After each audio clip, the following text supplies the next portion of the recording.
Good morning guys! Nandito po tayo sa ating backyard container garden. Update ko lang po kayo sa aking mga halaman kung ano ng kanilang itsura. Ito po ang aking alugbati. Masarap po ito sa gulay na munggo o kaya yung sardinas, ginisang sardinas na mayroong alugbati. Napaka-healthy po niyan, maraming health benefits. Ayan naman po ay silver beet.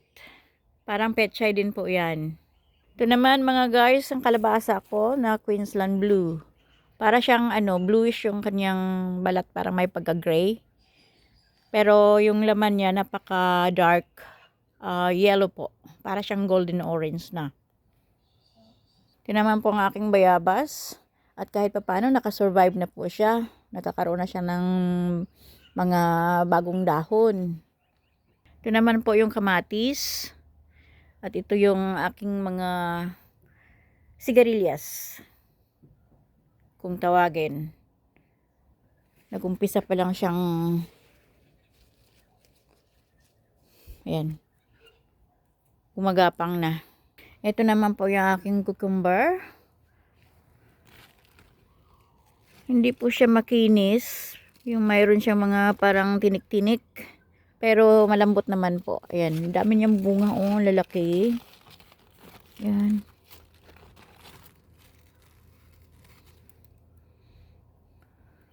Daming bunga. Ang atin pong kangkong na nasa malaking pot.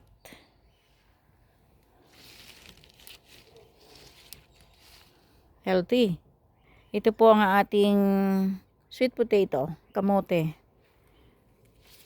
Ang kulay po ng laman na ito, ng kamuting ito ay kulay purple. Pero puti po yung kanyang balat. Ayan, napaka-green niya, napakakapal na. Ayan po ang ating lemongrass, ang tanglad. Ito na po yung aking patola. Lufa. Mint po natin. Nasa maliit na pots. Ito naman po yung ating ube. Pinapagapang ko na siya. Pinapaakyat ko na siya doon. Ito naman po yung ating dwarf beans. Tingnan nyo, marami na siyang bulaklak. Magkakabunga na siya at malapit na tayo makakain ng sariwang gulay. Fresh from the backyard. Itong nasa kabila na to, ito yung string beans po. Ayan. Umaakit na sila. Ito, ganito lang siya. At ito yung aking Indian guava. May bulaklak na din.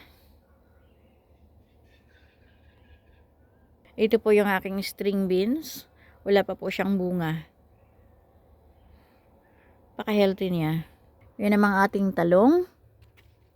Mayroon na siyang bunga dalawa. Ayan ang isa. Yung isa na sa kabila. At saka maraming bulaklak. Ito naman yung ating patatas. Potato. Wow. Ito yung ating zucchini. Para po siyang dahon ng kalabasa, pero hindi po siya gumagapang. Marami na rin pong bunga. Napaka-healthy niya talaga. Ganon din ang bulaklak niya, parang kalabasa. Ang ating sayote. Naging ganito siya nung nakaraang linggo kasi masyadong mainit dito. 42 degrees ata. Nakakasunog po kasi ng halaman ang init po dito sa amin. Ang atin pong taro. Ang atin pong capsicum. Medyo matagal pa itong mahihinog. Pero ang dami po nila. Ito naman po ang aking, hindi ito capsicum, sili po ito. Medyo may kaanghangan din yan. Yan lamang po. Magandang umaga uli. Bye-bye.